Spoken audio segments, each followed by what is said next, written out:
Okay, great. So, lovely to meet you, Liz. I have seen you before. I watched a little episode where you were talking to Anne Widdecombe on on the Jeremy Vine program, which made me smile. Yeah, round one. I'm looking forward to round two. Yeah, I think you put her in her place, but obviously she'd never admit to that. No, So I realise that. yeah, as you said, she is perhaps a little entrenched in her way. Yes, she reminds me of my mother-in-law. And my mother, in fact, yeah. And my father and stepfather. So okay, Liz, so as well as being a food and farming campaigner, you also are a livestock farmer. Could you tell me a little bit about your farm, please? Yeah, well, it's my husband's farm. He was born here, and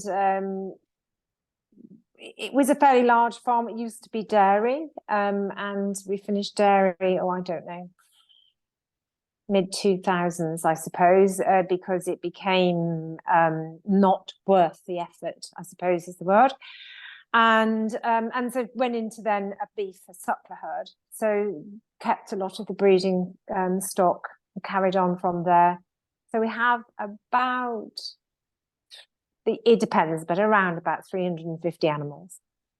So just over 100 of the sort of breeding cattle, then the calves, and then the stall cattle.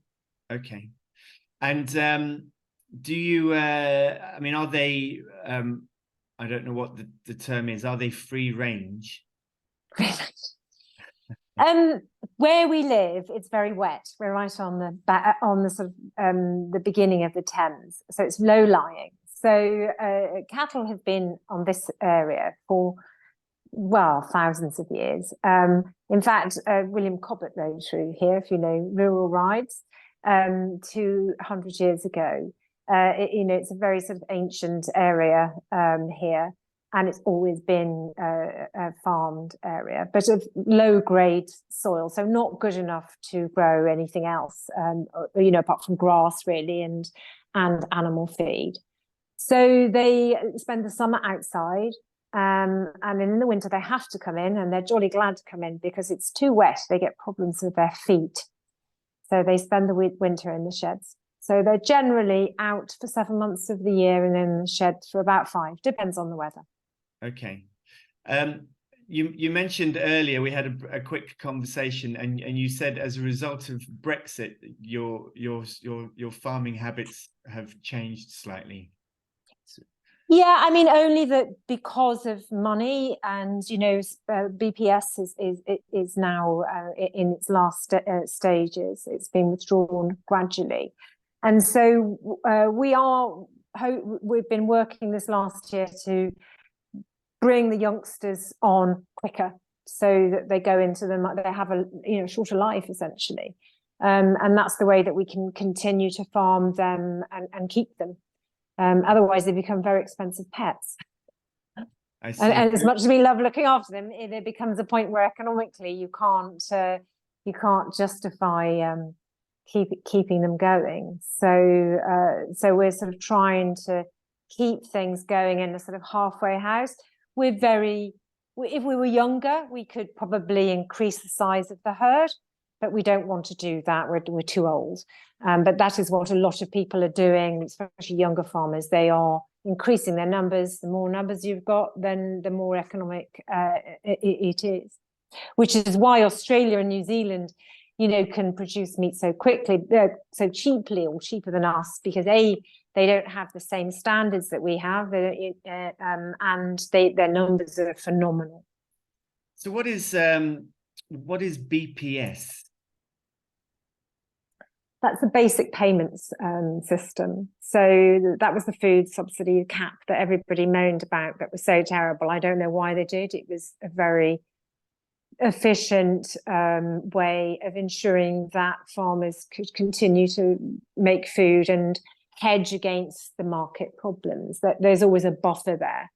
There's no systems are all flawed, But the BPS, that system has worked out very, very well. So now that is being ended, and then we're meant to be transitioning into elms, but elms is still not sorted out, and there's all sorts of problems with elms. That's the environmental land management system.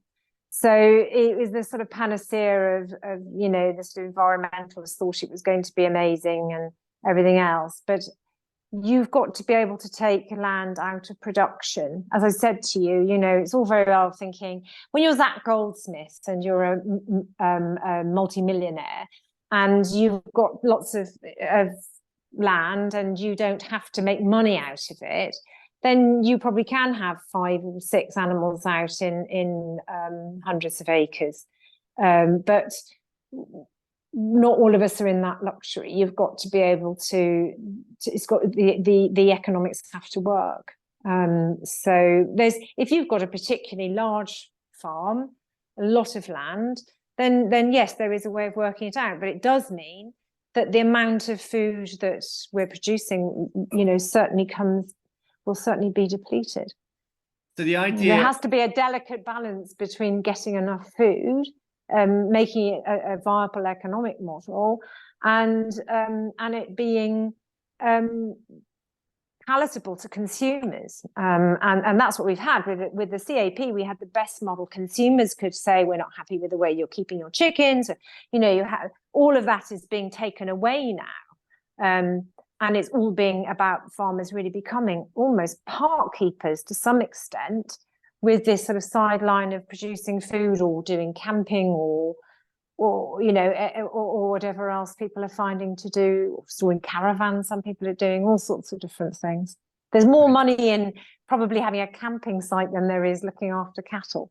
Okay, so that's what the elms is in a way. It's to encourage sort of rewilding so it's subsidies for you to kind of take care of your land in a particular way, which isn't necessarily for producing food. Is that right? Yeah, I mean, they have got some subsidies for British stock. That there are different things that you can get into. The main problem is that for most farmers, particularly smaller farmers, is it's very complex. You need an agent to go through it. The application process is complex, and a lot of farmers won't bother. The take-up on it has been woefully low, and there's a reason for that. Recently, in The Spectator, actually, there's an article about James Dyson, who's a very large landowner, and his frustrations with DEFRA and Therese Coffey. It's worth a read. Right. So because it seems as though the whole sort of drive of environmentalism has just taken over that department, and it seems as though food is seen as superfluous, which I find very alarming. So but I'm the product of I grew up in South Wales, and my grandfather was a cook in the RAF, and he was based in India in the war. So all of my fears of sort of not having enough food and rationing and all of that come from my upbringing. And South Wales was very badly hit in the war.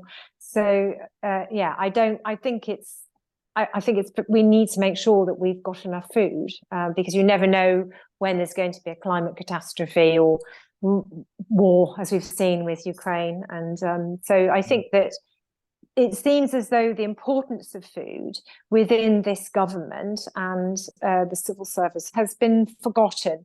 And it's been building for a long time because the supermarkets have been so efficient in driving down prices and getting variety. But now that Brexit has happened, and that the world is in a very fragile place, and because of war, conflict, and climate crisis, that it seems as though we're not. I don't think we're being cautious enough about making sure we've got enough food. China has been stockpiling food since 2010, funnily enough, and so I would be looking more at the Chinese model. Right. I don't like the thought of not having enough food. I mean, I suppose people who are not in the industry kind of ask the question, how come farming needs to be subsidized by quite so much, kind of meat production? What's the... Well, I mean, the subsidy thing is always difficult, isn't it? If you, I mean, I would say, why are the governments subsidizing cutting down trees in Canada to chip them, to ship them over here, and to burn instead of coal, even though we've got coal stocks, because it sounds better. I mean, it's not, that's greenwashing, isn't it? The whole point of food subsidies, and every country in the world subsidizes food. I mean, America is one of the biggest subsidizer of food, and China subsidizes food. Australia and New Zealand do not, but there's a reason for that. They've got a very small population on very big areas of land, which has got a good climate, and so they have a food surplus. Not many countries are in that luxury position of having a food surplus. So is it just that is it just that sort of livestock farming isn't profitable, or is it that it's not profitable enough to be... It's not. Subsidies are not just for livestock farming. I mean, it's for all farming, and the whole thing about the food chain is interconnected. So I mean, this is one of the arguments that we get from vegans, is like, oh, all this land is wasted because your livestock are using it all. But it isn't that simple, because as I've explained to you, where we farm here, we can't grow food that's good enough for human consumption. It's low land, it's full of clay, and it grows amazing grass, but humans can't eat grass. And I know there's ideas of cutting grass and then pouring that into but it doesn't make any sense to use a petrol engine to cut grass and rather than an animal goes out, it turns that grass into protein very effectively. And I mean, there are some fantastic charts that tell you bits of animals do more than just feed us humans. There's no wastage in the system. There's more wastage now since Brexit. But animals have a job to do, and they're meant to do that. As I've said, for thousands of years, since the Neolithic period, we have farmed on these islands. That's what is meant to happen. The only thing that's changed is that the human population in this country has increased a lot. We're living longer. That's the main reason why the population has been driven so much since the war. And we've had less children. So we've needed to have immigration to hold up the older population who are fortunate in living a longer life. So we need to feed more people, which is why when we came out of the war, it's why we went into Europe. We lost the empire. We relied on the empire for food. Winston Churchill famously redirected food from India, and there was a famine in Bengal, so that we ate. And these harsh realities are really sort of things that need to be remembered, because in a crisis, in a world global crisis, that is what happened. You only have to look back at what happened in Ireland with the potato famine to think about these things. So, I mean, I'm just thinking about, you said earlier about I'm kind of interested in the idea of speeding the growth of the calves, and what do you feed them to speed their growth? That's not just grass, is it? I suppose it is. We grow everything they eat. We grow here on the farm, so they have silage. So we're supplementing for the first time ever. We've never done this before. We're supplementing them with some silage in the summer. Normally they're out, so we're supplementing their feed.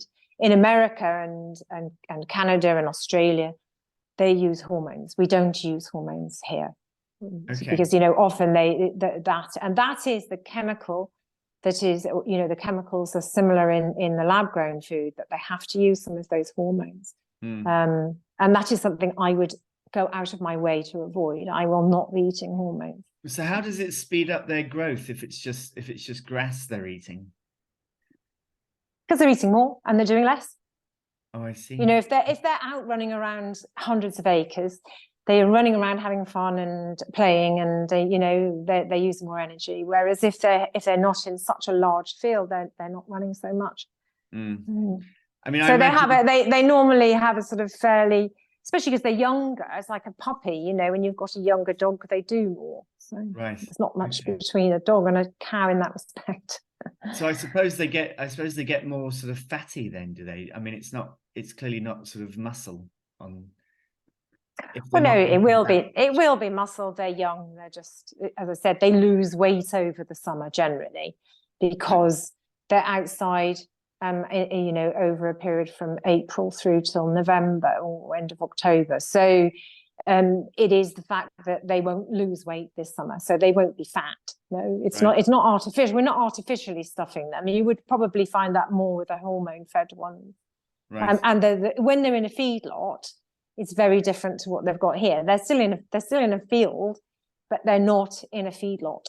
A feedlot is no grass. They're only fed corn. They're not fed grass. Okay. So it's very different. So so we've always sort of seen it as the cattle keep us farming 12 months of the year, rather than an arable farmer, is not doing. We haven't got good enough land anyway to do that.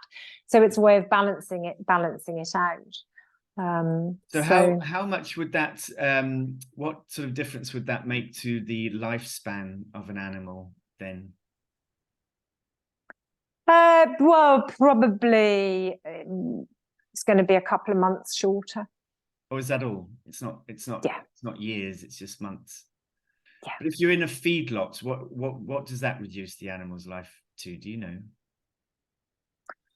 That's considerably less, because I said they fatten them with eating them on corn, and then they use the hormones. So I think that you're looking at, well, a good few months less. Right. So probably about they probably go out about 18 months. Okay. So how long do you keep them for? How old are they when, they're born there on your farm, and then they live? How long are they alive before they're not? Well, some of them live until the end of their life,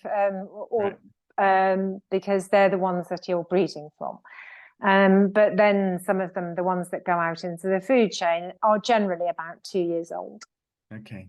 Because and they have a good life. That's the thing. And yes, it is horrible the days they go out, but it means that they ensure that the rest of them have a good life as well. And they do a job that they're meant to do. They help with biodiversity, they fertilize the land, and they cut the grass, which means that the grass, to actually sequester carbon, needs to be, so this rewilding thing is a bit complicated, in that it uses more oxygen when the grass is long. So to make sure that it's actually absorbing carbon, you want your grass to be short. And that's what they do. And they keep everything going. Otherwise, you have to mow it, and then you've got to use fossil fuels to mow it. Or it turns into an unsightly mess, and the hedges soon grow up, and it turns into what we call scrub. Yes. So I did. As you know, I spoke to Philip Limbury last week, actually, recently, and who's the CEO at Compassion in World Farming. They're campaigning to end factory farming. I mean, I know that's not what you're doing there, but the idea that cultivated meats can replace factory farming at some point in the future. What's your opinion of cultivated meats and the potential of it replacing factory farming? Well, I've read some of the research to say that the cultivated meat is up to 25 times more climate damaging. That's the UC Davies report, isn't it? Which kind of looks at it looks at the worst case scenarios, kind of with sort of pharmaceutical grade feed, which means that kind of a liter, on the pharmaceutical feed, a liter is I'm not sure how much, but maybe like 1,000 pounds worth, which would make your burger like £100 a burger. So that was never really going to be a legitimate way of producing. What I would say, that if I look at the feedlots in Brazil and America and Australia, I find that really uncomfortable, because the animals have a horrible life, and the staff working there have a pretty bad life too. So and they go on these ships and they sink, and it's horrific. It is horrific. So that is very upsetting. We don't have that here in this country. We have the highest standards in the world, and particularly for beef. It's not the same as chicken. A chicken shed from egg to shelf is very, very short. Whereas I've explained to you, for beef, it's a very different matter. I mean, you can come here. We've got a number of animals who I would say are pets. You can stroke them, you can sit on them, you can feed them with, they like eating pears and apples. They are part of your family. And it's very different to what goes on there. And the problem that we have in collapsing support for the way that we farm food is that I strongly believe that the size of that industry in Brazil and so forth, those huge companies, are going to end up feeding Britain. And so, if we collapse our sustainable farming here to damage the countryside, it will look differently if we don't have animals on our fields. I absolutely, when I come back to England, I fly over it and I see our beautiful countryside, and it is exceptional. And it breaks my heart to think that would be gone, because the reason it's like that is because of the way we farm. It's cute little fields. And in America, you don't have that. So that, I think, is something that really is about my identity is built within that. So the thought of getting rid of that, to have a load of scary factories that need to be run 24/7, I guess, with security and cars and staff and chemicals arriving and people in suits, I find really dystopian and disturbing.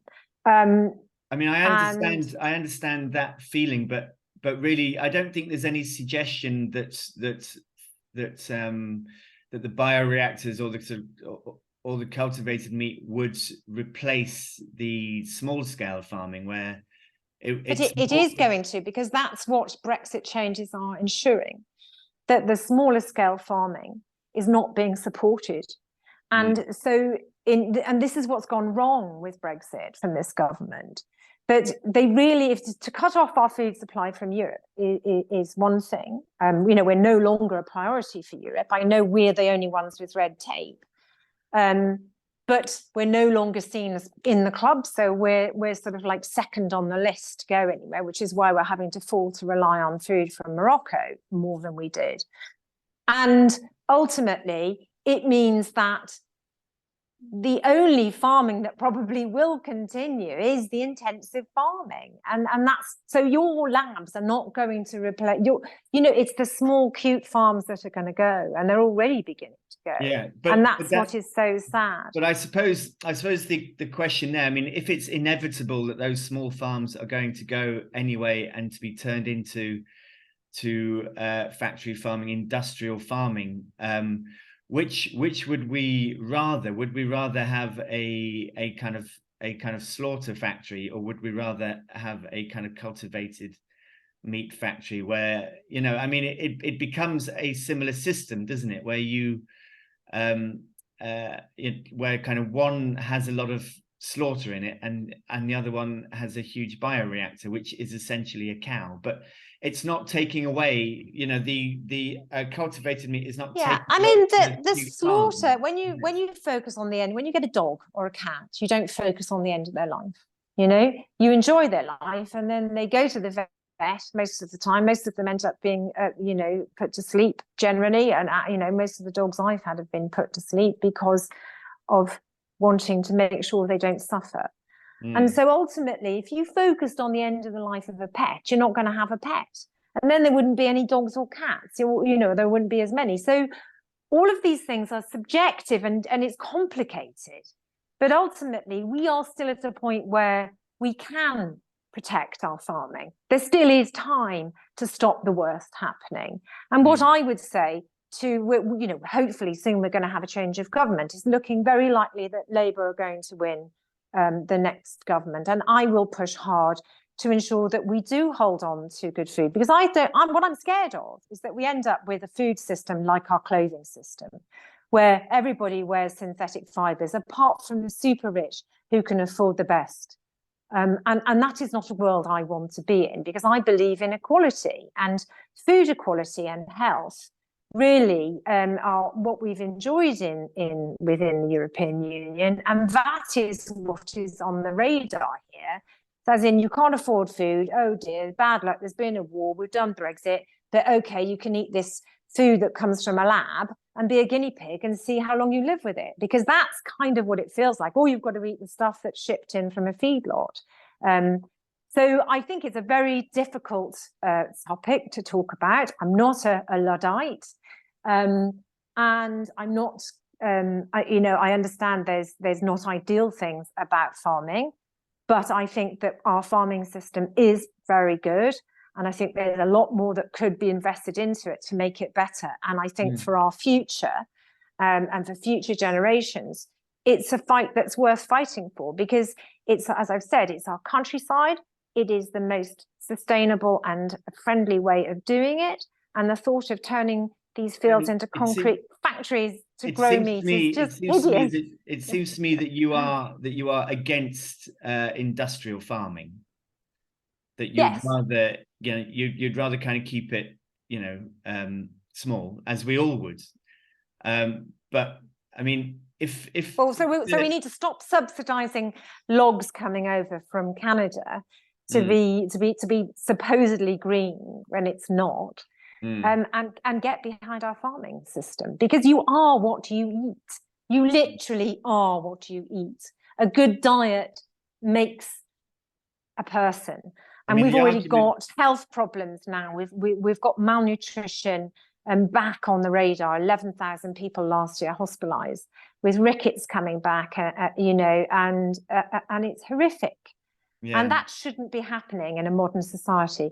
And so I hope that we've had 13 years of Conservative government who have pushed us into this sort of, you know, the Hunger Games, really, haven't they, with starting food banks and so forth. And I just hope that we can actually have a reset and a redraw and think about prioritizing what matters, rather than going into some sort of space race of thinking, well, they've got a choice of between Brazilian fed feedlot meat or something coming from a lab, which has never been tested before. And we don't know what the long lifetime health impacts will be of that on a human body. Well, I suppose I wouldn't want to feed it to my dog either. I suppose the argument is that the traditional farming system cannot feed the amount of, you know, the growing population, because the growing population is eating more and more meat every year, and kind of growing. Well, that's, I mean, hang on, we're looking, if you look globally, it's a complicated picture because of developing nations. But in this part of the world, actually, our population is declining rapidly, because I'm just a baby boomer. My generation are dying off now, and we all had less children. So ultimately, the population here is, and in the same in Europe, is going to be declining quite quickly over the next couple of decades. So the most sensible thing for us to do is to get rid of this Brexit tape and free up trade again with Europe. And it's the best system that you could get, because the size of the European continent is on our doorstep, rather than flying in food from India or from, you know, Peru or Mexico. It makes absolute sense to make sure that we open up our markets again with Europe. It's why we joined the European Union in the beginning for food security, because we learned some jolly hard lessons in the last two world wars. And so there's no reason why we can't go to that. I'm sure that as things are going into insect foods is becoming, and novel foods are coming, I'm sure that there will be factory grown food that comes through. I just don't think it's sensible to sort of plaster factories all over the country growing this stuff. No, I'm sure that a few people be... will choose to eat it, because if you've decided to be vegan or vegetarian, it may be something that you know, is suitable to one palate. I just don't think it's a mass market thing. And what I'm worried about is that the view or the belief that it can replace our system means that we end up then relying more on you know, food coming in from Brazil and rainforest clearance, and basically offshoring our food production to the lowest of standards. And I think that's a risk that's too great to take. Yeah, I just want to put this question to you, which is a question that I've asked a couple of my friends in the past, who are probably you know, who are meat eaters, as am I. You know, I'm not a vegetarian. I mean, I'm kind of loosely a vegetarian, you know, when I remember. But you know, I asked the question, if you were given two burgers that were identical in flavor, in texture, in nutritional value, but one of them came from a slaughtered animal and the other one came from a lab, but they are identical in every other way, which one would you prefer? And I'll put that question to you. Well, okay, if you really care about what you eat and your health, a burger is probably the least healthy thing to eat, because it tends to be an older animal, and that's how, I mean, you know, that's how BSE came. It could be a burger, or it could be a kind of fillet of steak, or it can be, you know, it can be anything. That's not really the that's not. Yeah, I mean, for me, I would definitely choose a natural product, because I completely understand why that product is the healthiest option for me. If I was out in America and I had to eat an American steak on a regular basis, because I think now every now and then it's probably okay, I would be very worried about whether it had hormones. So I would go out of my way to make sure that it was a grass-fed, non-hormone fed animal. But that would be my choice. But I choose not to eat as much processed food as possible. You know, that is the healthiest thing for you to eat, in season, unprocessed, and as local as possible. And that is the best diet. And to vary it. Is it that in England it's just not it's not a practice in livestock farming that hormones are used? I mean, are they not used at all? It's in Europe as well. I mean, the systems are different. We've got a precautionary system here, so that's why our standards are so much higher. But all of the scientific and evidence for hormones is pretty scary. So I would not be putting that stuff. If you ate a steak, we're on a holiday and you ate a steak every now and then, it's not going to impact you. But over a long period of time, if you're regularly eating hormone-fed meat, that would be bad. But also consciously, I would struggle about eating an animal that's had the most awful life. I feel good about eating something, which is why we choose to eat. If we eat chicken, it would be higher welfare chicken, because I don't want to eat a chicken that's you know, it had you know, a kind of limited life, really.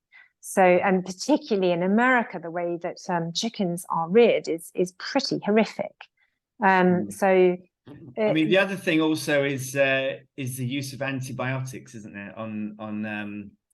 They give them antibiotics, well, because they're in close confines. Yeah. They have to feed them antibiotics to stop them getting sick. So they use them as preventative. Here we only use antibiotics to treat. So we do not use antibiotics unless we have to, and they are huge problems for all of us with antibiotic resistance when it's overused. And that's what I've said. If we lose faith in our farming model here and just say, oh, we'll just all go to lab food, and then it doesn't work, and we end up then enabling the worst of all nightmares, that this food comes in from Mexico, Australia, blah, blah, blah, then that's the real monster that we've got to be awake to, and really being responsible for our the future generations and so forth. I mean, the difference between thinking about the collapse of when I grew up, everybody wore wool and cotton. We didn't have, I mean, crimpline had just come in the 60s, I think. And now, of course, we all wear these synthetic fibers. And if that were to happen to the food system, that nearly everybody ate synthetic food, then what would the countryside become? Well, and also, as I said, you're yes. not eating your clothes. I'm only wearing, I mean, this is synthetic. I'm only wearing this. I'm not eating it. Yeah. So that's the issue with it, really, that I have. And I just don't think I think the amount of money that goes into those big food companies, Cargill and JBL, means that they're not removing funding from that, thinking, oh, lab-grown food's going to replace this. No way. There's just no way. So if somebody was to, as I said, the option for me is to get back into Europe. If somebody was to give you £10,000 in order to say 3 positive things about cultivated meat, what might you say? If there, is there anything positive about it that you can think of? I honestly, somebody could offer me all the money in the world to say something, and I'm not going to say something that's not truthful, because I'm an honest person. And I've given my honest view about lab-grown food, which is I can see that there is a market for it. I'm not entirely comfortable with the clinical aspect of it and the pharmaceutical side of it. And so that side of it is something that we have to deal with. Like all pharmaceutical world, it's shadowy, isn't it? But ultimately, I cannot see it replacing all of the meat in any time soon for some sort of future. Well, so I can see, but I'm not going to. I'm not. I can't stop it coming. No, it's coming. I just don't think it's going to be as mainstream as possible. And what I'd say to you is come to the farm here, come and meet some animals. And actually, because, we always say this thing, if polar bears were farmed, if we had polar bears, they wouldn't be extinct. And animals are very much part of our lives, and they should be. And livestock are part of the whole food chain, the whole existence of this world. And when we overthink about those things, I said, nobody overthinks about owning a dog. And, I'm not going to own this dog because I'm going to end up taking it to the vet. I mean, I met somebody recently who paid for their dog to have a cataracts operation. It went wrong and the dog ended up having its eyes removed. That I found deeply disturbing, because, all of these things are emotional and problematic. But celebrate British farming. We are lucky. The Americans think that we're bonkers, but they're jealous of us, really, because we have beautiful countryside. I have Americans walking on the farm here because we have a footpath. They cry as they walk through here, because in America you cannot walk on farms because they don't have the culture that we have. And that is what we should celebrate as British people, and maybe not get too zoned in to thinking about this. Oh gosh, I don't want to eat something because it's been killed. All of us live and die, all of us. Some of us have a better life and a longer life than others. Some of us have tragic, awful, horrific deaths, and these things are out of our control. But when we farm our animals, they have a good life. We make sure that they actually have a great I think we're slightly at odds with each other, because the way I see it, cultivated meat is not there to replace the animals that have good lives, that kind of live in this kind of nice sort of natural way, which you want, and we want. Everyone loves the idea of going through the countryside and kind of seeing the cows.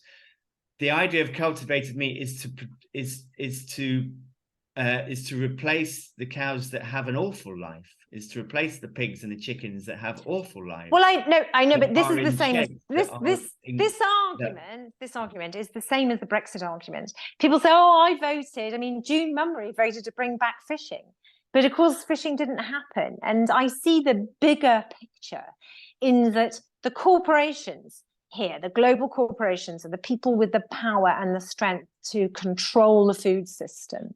And it's already incredibly centralized.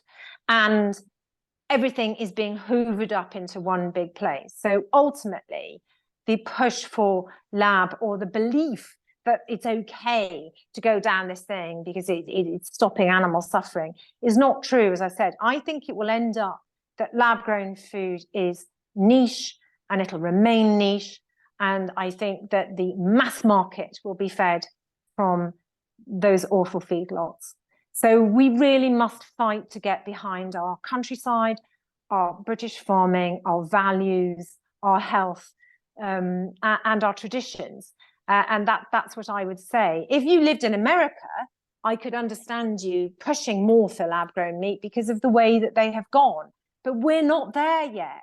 Well, I suppose I'm thinking more. I suppose I'm trying to think more globally. I mean, I'm not. You know, I understand that. I understand that the UK, it has higher standards, but yes, I mean, when you think I am thinking of the UK. I'm also thinking of places like the Middle East and the Far East, who have to import a lot of their meat, and you know, and their populations are growing quickly, and they are eating more and more meat and expecting more and more meat. So in order to provide the meat for these you know, these markets, it either has to be done through intensive farming, or there has to be a new way of doing that. And that new way of doing that, as far as I can see, a more humane way of doing that is through cultivated meat, which is why I'm a supporter of it. Really, it's not because of the UK, it's the global market. It's Australia, it's America, yeah, the Far East. But we're not in the global situation. We're just a small country, and we're largely irrelevant since we left the European Union. We don't have a voice in on the global stage really any longer. So, so I would say that we ought to, as British people, be concerned about our food right now, and the push for us should be, as I've said, to try and get back into at least the European economic area, and perhaps evolve that lab situation. Then we'll evolve with Europe, alongside Europe, and hopefully we'll get rid of some of the worst farming in, you know, some of the chicken sheds in Poland, which we could do without. Having said that, I strongly believe they won't go, and so much money has gone into this intensive farming that it doesn't collapse easily. And if you see how much China have invested in intensive farming, I mean, look at their pig sector. They've got multi-layered pig sheds. So it is a complicated matter, and it is easy to, through marketing and emotion, for people that are awake to animal suffering and those sort of things, to sort of think, oh, I'm going to look for an alternative which is clinical and nice. And I understand that, but we do sometimes just have to draw back and think, you know, more cohesively about, as I said, our tradition, our culture, and about what we can control ourselves. And so for us, you know, if I could go back to how the food system was when I was growing up, which was largely decentralized, much more local abattoirs, so animals don't have to travel so far, that was more or less part of our lives. And if you go to New Zealand, even though their farms are bigger, it is still very much like that. You go and speak to a New Zealander and they understand their food comes from a farm. If you speak to people in Britain, they largely think the food grows on the supermarket shelves and don't really understand the connection to it. And it's so important for all of us to feel that connection to the land. But then isn't what we are. Isn't that an interesting point, that human beings would rather not think about the fact that their food has come from slaughter or death? You know, it's like you said, that they think it grows on the shelf, but if they actually started to think about how the food arrives on their plate, maybe they would eat less meat. Maybe perhaps they would be, because I know how my British friends and colleagues farm. I'm delighted to eat a piece of sustainably reared meat, because I'm contributing to a fantastic system. And as I've said, if we didn't have these animals, they wouldn't live. and they have a great life. But I They have a imagine that you don't fantastic, as I said, enjoy. come here and meet them Well, and I have see them grown and up on a farm. I stroke them. did grow up on a dairy farm, you know, and it was a good farm, and the animals were treated well. And like I say, you know, I am not I'm not a vegan or a vegetarian, but I mean, I am pragmatic, I suppose, in this regard, in that I just sort of think that nobody actually enjoys watching an animal be slaughtered. Nobody, you know, nobody does. I don't care, even if you work. But as I said, you wouldn't enjoy. No, of course, it's very hard. And when you take your pet to be put down, whether it's sometimes they have to be put down when they're young, sometimes they get run over. You know, these things happen. It's very, very sad. But they still had a life. As I've said, livestock have a job to do. They have an actual job to do in terms of running the countryside and keeping it looking cute and nice and fertilized. They have a job to do, which is also very, very good for the climate as well, because they're outside a lot of the year. Some farms are lucky in that their animals are outside all year round because they're not so wet. So those things are, I think we think about it too much, we analyze it too much. I think it's because of supermarkets have become so dominant here. As I said, when I grew up in South Wales, we used to buy our food from a local butcher, and all of the veg we'd buy from an allotment down the road. And, you know, it was a very different way of life, whereas now everything comes from a supermarket.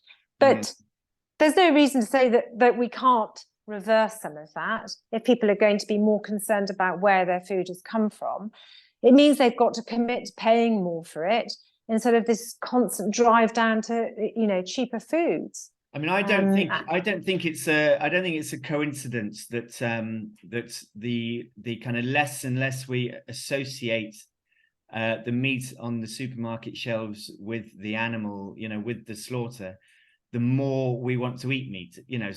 And so people's appetite for meat is going up because they know less and less about how it happens. I don't know. No, the reason that meat globally is going up is because of the developing nations earning more money and they can afford more meat. Yeah, I mean, that's so one it's not reason, that but I just think it's not. We're not eating more meat in Britain. People in the UK would eat more meat now than they would in your grandmother's We've always eaten a lot of meat in Britain because of our climate and because of our land. The 3/4 of our farmland only supports livestock, and so that's why we've always eaten meat. And it's because of our climate is the only food that you can have all year round. So that's why, and that's why Henry VIII, if you remember, was a great meat eater. So we also have a lot of deer that you can eat. And we've come a long way since Henry VIII, haven't we? Well, we eat less meat than they did in those days, and hopefully drink less alcohol, possibly. And we're kinder to our wives. Have less wives. Yeah. Yeah, well, in theory, yeah. So yeah, I think that sometimes we can get a little bit overblown. I spoke to somebody about Brexit who said they'd voted Brexit because they weren't happy with the animal welfare in Europe. You know, I mean, all of these things are you make a flash in the pan decision. But I can honestly say, and all of the food standards system backs this up, we have the best food system in the world. Even now, even though Brexit has destroyed a lot of it, it's still there. It hasn't gone yet. So celebrate it, hold on to it, and feel good about eating it. It's good for you. Milk is good for you. Sugary, horrible drinks are not good for you. They're processed and they're, you know, there's all sorts of things in there. Eat locally produced, sustainable food in season that's got as short a supply chain as possible. And you're going to have a more healthy life. Well, I suppose it's not just an option of milk or horrible sugary drinks, is it? You know, there are lots of drinks in between the two, which are also good for you. Well, anyway, Liz, it's been yes, that's another complicated one. Yes, but yes, the milk substitutes are not as good as milk for you. But anyway, that's another story. Yes, it is. Well, it's been lovely talking to you, Liz. I won't keep you any longer because it's been a long 50 minutes. Well, no, I don't mean that in a horrible way. It's been a wonderful 50 minutes, but longer than the interviews usually are. So thank you for agreeing to do this. That's okay. It's kind of shown a different angle, which was my intention, because like I said to you, you know, most of the people I speak to are in favor of cultivated meat for one reason or another. So it's good to speak to someone from the other Yeah, side. I'm definitely happy to forward on some other farmers who can offer you another view as well. Oh, So, and if you want to promote your website, your campaign, then now is the time to do that. yeah, our website is savebritishfarming.org, and we're on Twitter and Facebook and Instagram and Threads. Give us a follow, and if you want to get in touch, feel free to email us. And what Details are the are on the aims, website. and what are the general aims and objectives of the campaign? We are really pushing and hoping to bolster and hold on to our good food system, which has done us proud, certainly since it was built up after the last war, to ensure that we've got good food security, food quality, which is very important, and good high standards, because all of those things matter for all of us, for us now and for our future generations, because we are what we eat. And I don't like the idea of relying on other nations to feed us. We need some food security, some self-sufficiency, as well as a good supply chain, which is not overly big. Right. And so that makes sense to be working with our European friends and neighbours who share our values. So the idea really, I suppose, is to perhaps undo what has been done over the last 5 years. Is that right? Or the last few years? I look, you can't undo some of the damage that's been done, but I think that if we have a government come in who understands that food production needs support, and good support, and we probably are looking at trying to make sure that we do use new technology to help produce food more efficiently, and to produce more of it, to make sure that our nation is fed in a friendly way. And I do accept that part of that could be lab-grown food. I just don't believe it's going to be mainstream. And I hope it isn't going to be mainstream, because well, I think that's the point, isn't beautiful it? countryside. I mean, you needs hope to have livestock on it. Yes, well, I mean, you hope that won't be mainstream, but if it was the choice between that or an intensive farm where cows are kept in awful conditions. Yeah, but we don't have that in this country. But so at some point, chickens, the worst farming that we have are the chicken sheds, and they always look the worst because they're smaller animals and they have a shorter life. So the chicken sheds are, and they tend to get more disease. So the chicken sheds and they cause trouble with river pollution. So, the chicken sheds are probably the least popular thing, but they're the cheapest staple food that we've had. And it's the way that it's been pushed more, the sort of American system to keep cheap food on the supermarket shelves. But I suppose but I just choose not to eat chicken. I eat beef and I suppose that's free-range pork, perhaps and that's why chicken lamb has been the first to receive its permission to be sold kind of as cultivated meat in America. There are the two companies there. Perhaps it's no coincidence that that kind of chickens and chicken factories. Perhaps there's more antibiotics and more steroids in chicken than there are in beef and pigs, and that's. But I personally won't be eating it. No. Well, it'll be a while before it's available, I suspect, or I've been reliably informed anyway. Well, I just hope the tests are rigorous, because public health is not something worth rushing on, is it, and gambling with. So we want to be sure that it's safe. Yeah. Okay.